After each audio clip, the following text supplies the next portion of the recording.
公司濒临破产，我动用私人关系为公司拉了2个大单，怎料当我申请业务招待费时，却被副总把申请单甩在了脸上。没有公司这个平台，你就是个屁！就你也好意思申请这么多钱？公司之所以效益不好，就是因为养了你们这些蛀虫。如果没有你们，公司会好100倍。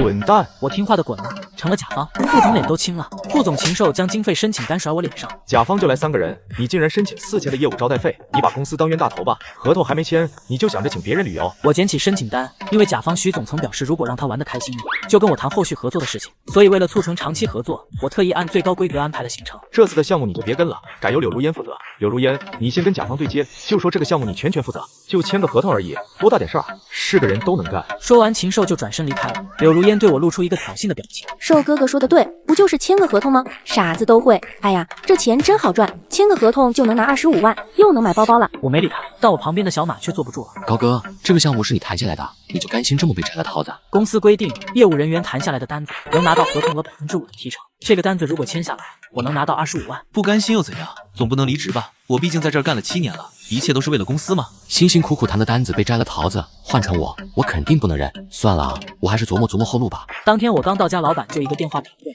他让我赶紧去找禽兽，说合同的事情出了变故。老板，不是我不去，是副总说这次项目由柳如烟全权负责，我不能再跟了。小高啊，我知道你有怨气，我替禽兽给你道歉。你放心，这次的项目还是你负责，只要合同签下来，提成还是你的。我沉默了1秒，还是同意了。但看到柳如烟发来的定位后，我心里咯噔一声。羊蝎子火锅店，先不说在火锅店谈合同合不合适，关键人徐总不吃羊肉啊，这一点我已经汇报过不止一次了。结果还是出了这事。见到徐总后，我又是道歉，又是说好话，终于将徐总稳住了，也了解了情况。原来徐总是4点50下的飞机，等到5点20还没人进，于是他就给柳如烟打了个电话，结果柳如烟却给他发了个定位，让徐总自己打车来。当时徐总就不太乐意了，但还是打车来了。结果来了之后，发现安排的是羊蝎子火锅，一下就炸了。他直接给我们老板打电话要说法，这才有了后续的事情。徐总，非常对不住，您看，因为我们对接的失误惹您生气了，我保证仅此一次，您大人不计小人过。对了，我听说您特别喜欢吃鸡，正好我知道一家4星级酒店，他们烤鸡做的那叫一个地道，您好不容易来一趟，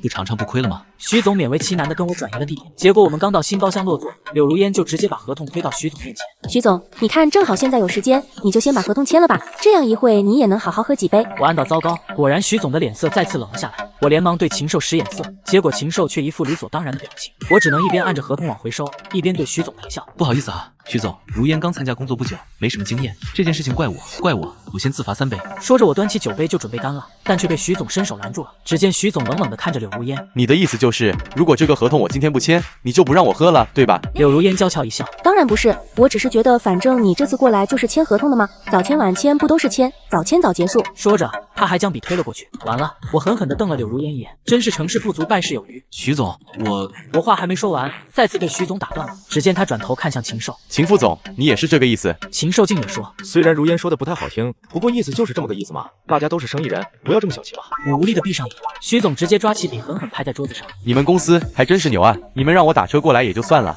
还用羊肉招待我，你们是故意羞辱我是吧？还有你一个小姑娘。不等徐总说完，柳如烟就尖叫一声，人家都已经道过歉了，你还想怎么样？没完没了了是吧？喊完他就拎着包包摔门而出了。我傻了，徐总也傻了。禽兽轻咳一声，徐总啊，我知道你们是甲方，我们是乙方，可是我们毕竟都是公司，我们是平等的。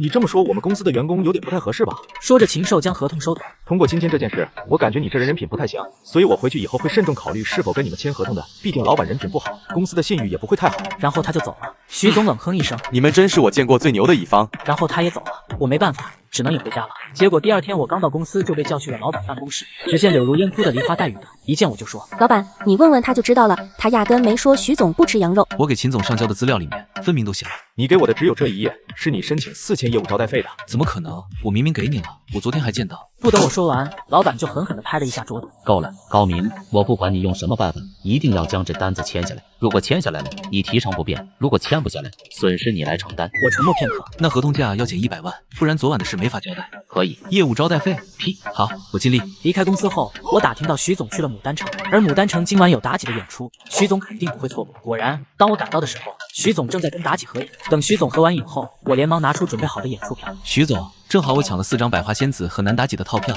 您这大老远的来一趟，只和女妲己合影，有点亏哈。因为最近旅游火爆，套票很难买，徐总有些异动了。徐总，我早就听说您为人仗义，乐于助人。您看我这多出来的3张票，您要是不替我使用了，我不就亏了吗？说完，我不等徐总拒绝，直接拉着徐总就往演出厅赶去。最后，在我死皮赖脸的坚持下，徐总最终无奈的接受了。在陪着徐总游玩了3天之后，徐总尽兴而归。在送他回去时，徐总无奈的看了我一眼。其实我已经不准备再跟你们合作了。我一听，心中暗喜，有门，拿出来吧，你准备的合同。我一拍脑门，哎呀，要不都说徐总您仗义呢。说着，我将合同拿了出来。合同的金额内栏是空白，徐总翻看了一遍，在金额内栏填上了500万，然后签字盖章推给我。小高啊，看在你的面子上，我和你们公司只合作这一次。我嘿嘿一笑，能得徐总青睐这一次，就是我们天大的造化。至于以后嘛，如果徐总愿意，我们肯定会竭诚为您服务。如果我们没有达到徐总的要求，那只能说我们福分还不够，我们会继续提升的。徐总拍了拍我的肩膀，你考虑跟我干，工资翻倍，提成加2个点。我挠挠头，这个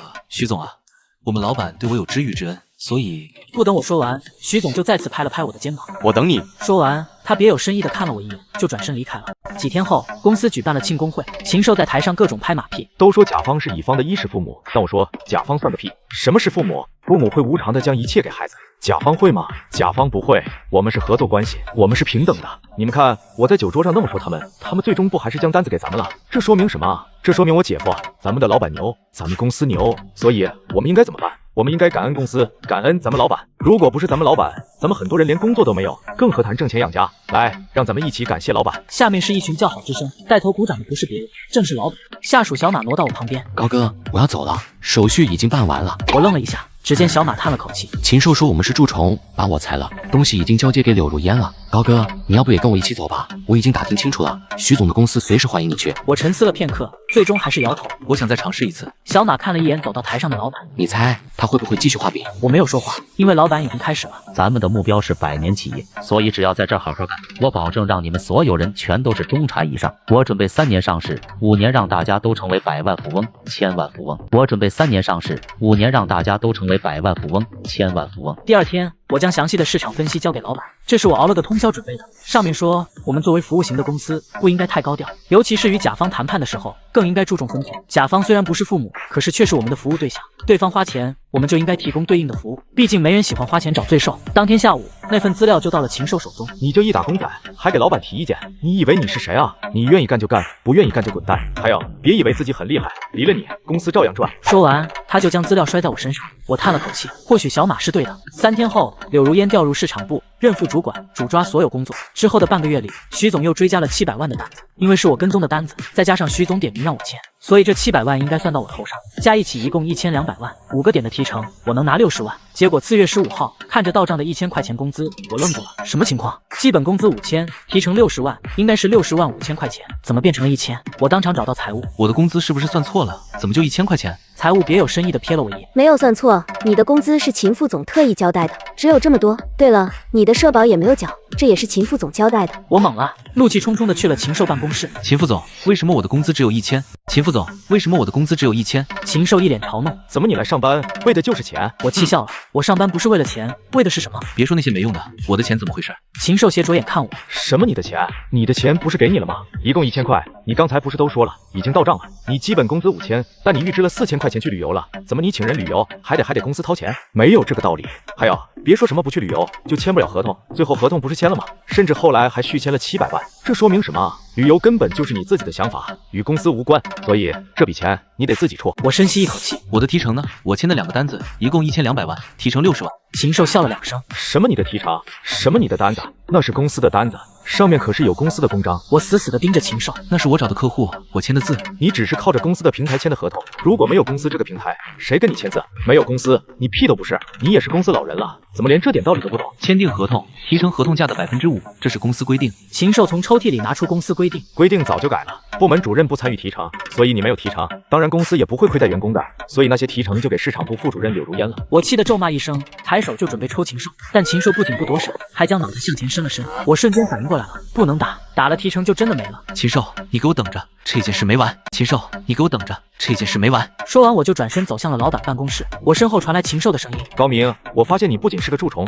还是个废物，老子把脸伸到你面前，你都不敢打。还有，别忘了这是我姐夫的公司，我们才是自己人，你就是个外人。我没理会禽兽，只是敲响老板办公室的门，走了进去，将所有事情说了一遍。老板沉默了片刻之后，他狠狠地拍了一下桌子：太过分了，高明，你放心，我一定会好好调查的。公司是绝对不会亏待任何一个人的。你先回去，这件事情我肯定给你一个答复。老板走过来，拍着我的肩膀，语重心长地说：高明啊，你也是公司的老人了，你也知道哥哥我不容易啊，所以有些时候难免做的有些不太合适，你也多担待，毕竟你也是跟着我白手起家的人。哥哥我讲的就是良心，你相信哥哥一次。我叹了口气，老板，我相信你。我说完就回去继续上班了。结果第二天禽兽却将一张纸甩在我的脸上，我拿起来一看，竟是裁员通知书。公司最近效益不好，准备裁掉一批只拿钱不干事的蛀虫，同时公司还在核查某些人以往签订合同的情况，一旦发现问题，直接诉诸法律。你明白了吧，高明？这是我姐夫的公司，你就是个外人，是个蛀虫，还想要60万的提成，被裁了吧？我告诉你，只要老子在一天，你1毛钱都拿不到，滚蛋吧，蛀虫！我再也压制不住心中的怒火，直接一巴掌抽在禽兽的脸上。有同事们报剧了。10分钟后，帽子叔叔赶来了，我们被带到了局子。最后我赔给禽兽5万，拘留7天。这7天里，我想了很多。7天之后，我一脸怅然地走出局子，有些迷茫。就在这时，喇叭声响起，我转头看去，只见不远处停着一辆车，车旁站着徐总。兄弟，这次能跟哥哥走了吧？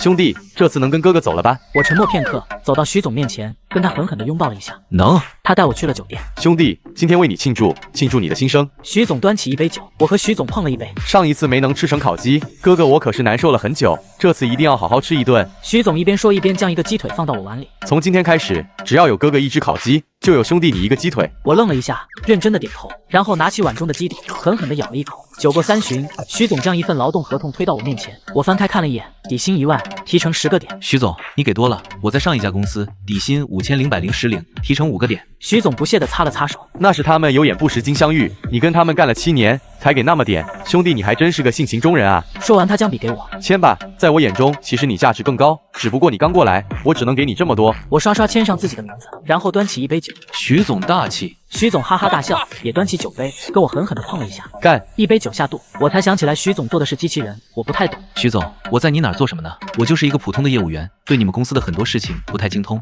徐总摆了摆手，兄弟，我了解了你的事情。说实话，你们公司不讲究。哥哥，我之所以给他们第2个单子，就是看在你的面子上，想要让你好过一点，结果却害了你。哥哥，我咽不下这口气，所以我决定让你负责你所在的这个省跟乙方对接的事务。什么？我心跳猛地加速。徐总为我倒了一杯酒。兄弟，舞台给你搭好了，别让哥哥我失望哦。兄弟，舞台给你搭好了，别让哥哥我失望哦。哥哥我最喜欢看戏了，嘿嘿。对了，你原本的手下那个叫小马的，现在也在哥哥公司，我还把他给你。我也嘿嘿一笑。是啊，这场闹剧也该有个结果了。第2天，我正式上任，做的第一件事就是抽查原公司交付的第一批货。根据合同，甲方支付40%，也就是200W 的预付款，乙方于20个自然日内提交第一批300万的零部件，第2批零部件要在30个工作日内全部交付。现在第一批货正在仓库等待移交。如果是以前，货物绝对没问题，因为我们会不定期的抽检，但现在负责的是禽兽，那质量就不一定了。抽查结果很快就出来了，里面的货物有将近1/3不达标。小马，给乙方发通告，这批货存在严重的质量问题，不予接收，请乙方拉走，予以整改。同时郑重警告乙方老板，请乙方按照合同，在30个自然日内交付符合规定的所有零部件，否则我们将会走法律程序。小马嘿嘿一笑，放心吧，高哥，兄弟一定为你报仇。什么报仇？咱们只是按照合同办事。对，咱们只是按照合同办事。小马说完就转身大踏步离开了。10分钟之后，小马兴冲冲地跑了过来。高哥，禽兽约你晚上见面。禽兽约我？看着小马一副幸灾乐祸的表情，我顿时明白了。你没有告诉禽兽，现在甲方的负责人是我啊。当然不能啊，跑腿的是小马干，但装逼打脸的事当然得高哥亲自做啊。我于是冷笑一声，好，今晚你陪我走一趟，看看禽兽想闹什么幺蛾子。而就在这时，我的手机响起了，是禽兽打来的。高明，你现在的日子不好过吧？高明，你现在的日子不好过吧？我愣了一下，托你的福，还不错。你不用嘴硬，现在大环境不好，而且我已经将你犯的错跟业内的同行说了，根本就没人敢要你，所以你求我，我就让你继续来上班，甚至还能让你继续负责以前的项目。如果项目办得漂亮，我还能给你几个零花钱。我眼睛微眯，还真是恶毒啊！这座城市生产零部件的公司就那么几家，稍微通气，其他公司就不会要我这个人。如果不是徐总，恐怕现在的我还在四处碰壁呢。让我回去，原公司规定谁跟踪的单子出了问题，就问责谁。这是让我回去当替罪羊啊！我懒得跟禽兽虚与委蛇。禽兽，不会是你们的货出问题了吧？让我猜，猜应该是以次充好吧？什么出问题？我们公司可是业界良心，让你回来只是可怜你。既然你不识好歹，就永远别回来了，饿死你个渣渣！社会最底层的臭虫。然后他就挂了。听着手机忙音，我嘴角勾起。晚上6点，在5星级酒店的包厢外，小马推开门，我率先走了进去。只见房间中不仅有禽兽和柳如烟，还有一个美女。那个美女我见过，是柳如烟的闺蜜，职业公关。看到我的瞬间，禽兽皱了皱眉。高明，你来干什么？滚出去！我微微一笑，坐在了主位上。同时，小马也跟了进来，恭敬地站在我的身后。秦总，这位是我们高主任，徐总的全权负责人，你今天约的就是他。禽兽脸色难看。秦副总，你约我来谈什么？谈吧。我示意小马坐下，小马嘿嘿一笑，却仍然站在我身后。禽兽的脸色变了又变，最终还是端起酒杯。哈哈，高主任，我就知道你肯定非池中之物。来，咱们今天只喝酒，叙叙旧，不谈其他的。说着，还对旁边的女公关使了个眼色。女公关对我抛了个媚眼。高主任，您可真是年轻有为啊！来，高主任，您可真是年轻有为啊！来，为了高主任的高升，干杯！我没有理会对方，只是平静地看着禽兽。这酒里下药了吧？禽兽脸色一变。怎么可能呢？咱们可是异父异母的亲兄弟，我怎么能做这种事情？来，咱们干一杯！我对着小马使了个眼色，小马连忙将我面前的酒端走。我先送去检查一下，如果没有下药，我们给秦总道歉；如果下药了，那么……禽兽脸色大变。高明，你看不起我吗？既然这样，这顿酒你也别喝了。说着，他试图抢夺酒杯，我直接挡在小马面前，在禽兽的手碰到我的瞬间，顺势倒地。哎呦，禽兽，你敢打我！小马，保质！禽兽想走，但被小马拦了下来。很快，帽子叔叔赶到，我们被带了进去。后来检查结果出来了，酒杯里果然被下了药。等袁老板良心赶过来的时候，禽兽已经被拘了。只见良心神色复杂地看着我。高明，做人得讲良心啊，你不能吃了饭砸锅。我耸耸肩，我现在代表的是甲方，贵公司提供的货物以次充好，不符合规定，我也是按照章程办事。还有砸锅的究竟是谁？你不知道吗？最后还请良心老总按照合同约定时间提供符合要求的产品，毕竟人得讲良心。说完，我看了良心一眼，转身离开了。当天晚上，良心就找到我，将60万5千块现金推到我面前。兄弟，哥哥知道哥哥做的不地道，可是哥哥也有难言之隐啊。你也知道你嫂子就这么一个弟弟，他溺爱禽兽，动不动跟哥哥闹，哥哥也没办法。其实你的提成哥哥已经准备好了，60万，还有禽兽那个混蛋讹你的5000，我都给你送来了。求你高抬贵手收了这批货，我保证剩下的零部件全都是合格的。我看都没看那些钱。梁老板，你这是害我！你也知道，你小舅子通知了业内其他同行，不让他们录用我。现在我好不容易找到了这份工作，你又让我犯错，你这是想让我再被裁掉，成为无业游民啊！良心眼前一亮。高明，你放心，只要度过了这一次的困难，你就继续跟着哥哥干，哥哥提拔你为副总，以后我老一你老二，哥哥跟你保证。我微微一笑，我也跟你保证，只要你提供的零部件都是合格的，我1秒钟都不会卡你们。良心有些颓废的走了。我看着桌子上的钱，拍照给徐总发了过去。徐总，梁老板送过来的60万5千，我转交给谁？徐总回消息很快，哈哈哈，那是你的提成，当然给你了。兄弟，你干得不错，哥哥我看得有点小爽。兄弟，公司的事情你就放开了办，只要合情合法，其他哥哥替你担着。对了，这几天哥哥去槟城玩几天，据说有好几层楼那么高的冰雕，哥哥我还没见过呢，得去打卡。对了，以后只要乙方提供的货物质量没问题，他们给的回扣你该收就收，一半上交财务，一半自己留着，就这样。第二天，那批有问题的货就被拉走了，我彻底没了事情。于是趁着这几天，我又联系了几家比较靠谱的公司，签订了合作协议。他们的价格都比原公司更便宜，而且质量也更好。第8天，小马过来说原公司被查封了，原因是良心回去后对公司进行了严查，结果发现他们采购的将近1000万的原材料，有一半都不符合规定。后来更是爆出来是禽兽将合格的原材料卖了出去，然后换了一批不合格的，直接造成的损失有700万。